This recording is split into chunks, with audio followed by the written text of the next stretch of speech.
Hi students, in today's lecture we are going to study the last part of this module, that is protection.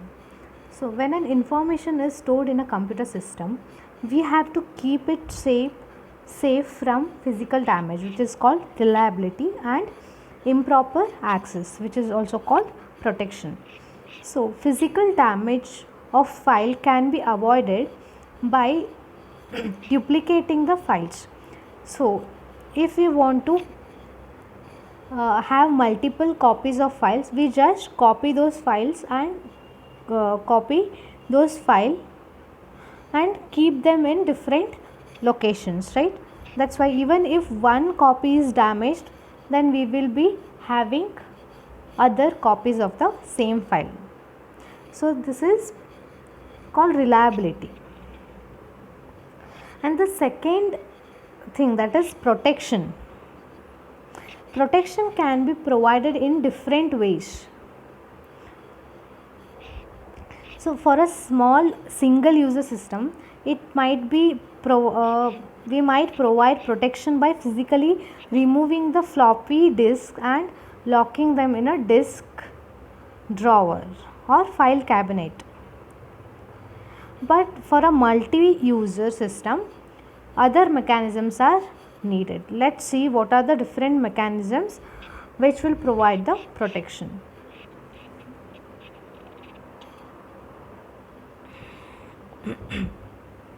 Protection mechanisms provide controlled access by limiting the types of file access that can be made. So if we want to protect our files, then we have to control the access. We can control the access by limiting the types of file access.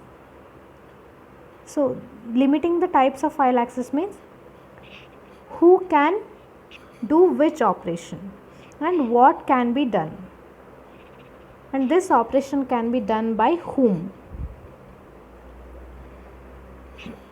So the decision of permitting or denying the access depends on different factors, whether to permit the access or deny the access requested by the user. It depends on different factors.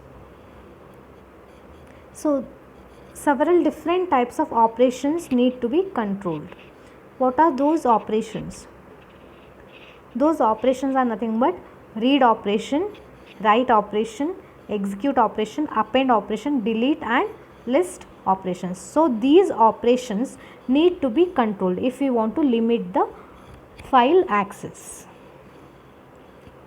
Read operation is nothing but reading from the file. Write is write or rewriting the file. Execute is load the file into the memory and then execute that file. Appending is adding the information at the end of the file or writing the new information at the end of the file. It is not rewriting, it is just adding the information at the end. Delete is deleting the file and freeing its space. List is list the name and attributes of the file. So if we want to limit the access, we have to first control these operations. So many protection mechanisms have advantages as well as disadvantages. Let's see access control mechanism. The most common approach to the protection problem is to make access dependent on the identity of the user. It means that before granting the access to the user, we have to identify whether he is an authorized user or not. If he is recognized as the authorized user, then only we are going to grant the access.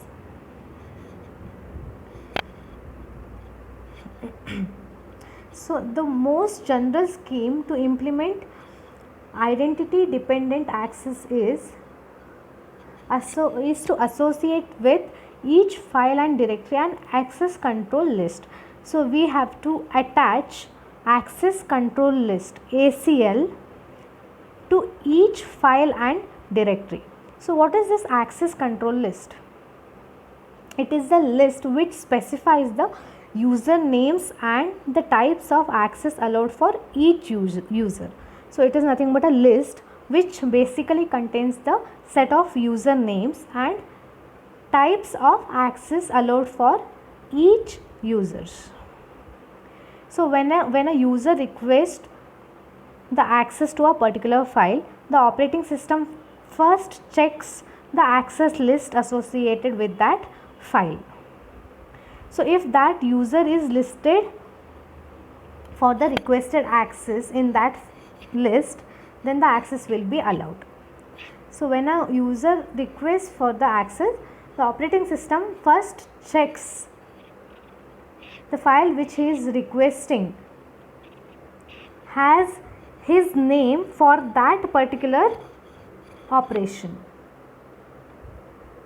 If he is requesting for the read operation on that file, then the operating system will check whether that user is listed under access control list for that read operation. If his name is present, then access will be granted. Otherwise, protection violation occurs and the user is denied from the accessing of file. This approach has the advantage of enabling complex access methodologies. But the main problem with this approach is length of the access list. If we want to allow everyone to read a file, so if we want to grant the access for reading to everyone, then we must list all the users with read access. So the length of the list becomes very big because we need to list all the users with read access. So in order to resolve such problems, many systems recognize three classifications of users in connection with each file. So many systems support three classifications of users which are associated with each file. What are those three classes of users?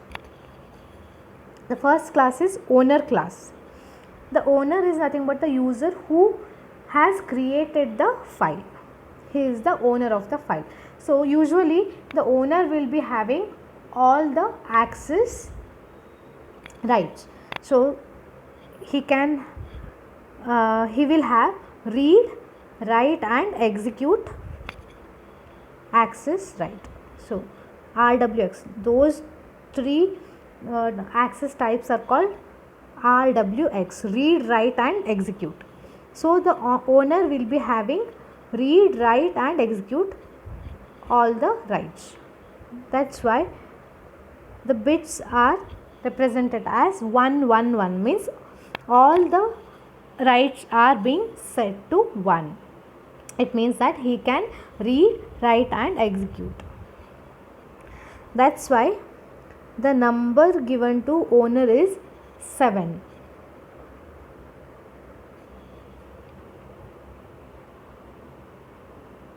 Okay.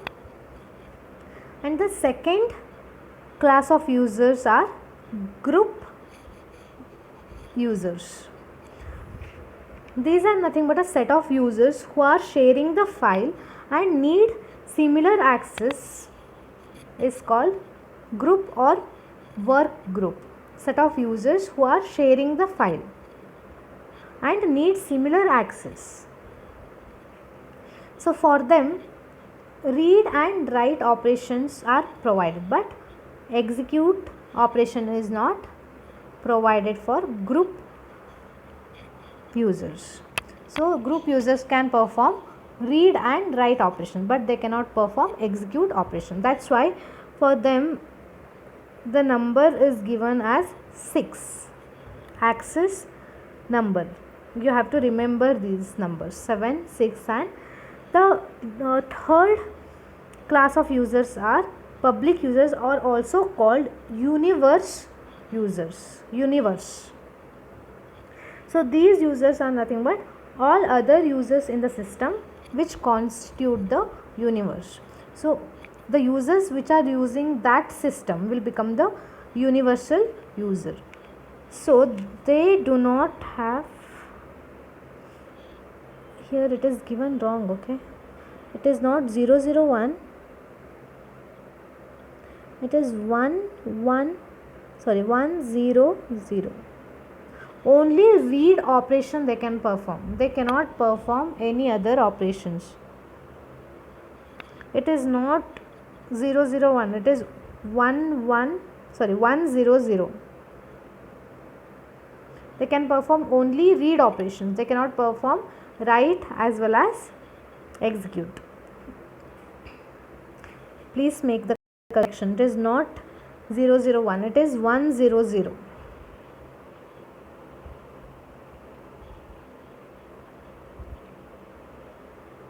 So here one example is given, you can just go through this example.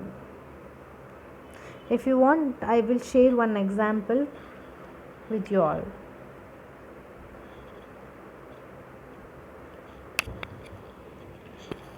So by varying the owner, group and universal rights, we can control the access. So what you will have to remember here is what are the different operations that need to be controlled, and what are the different mode of access, and what are the different classifications of users.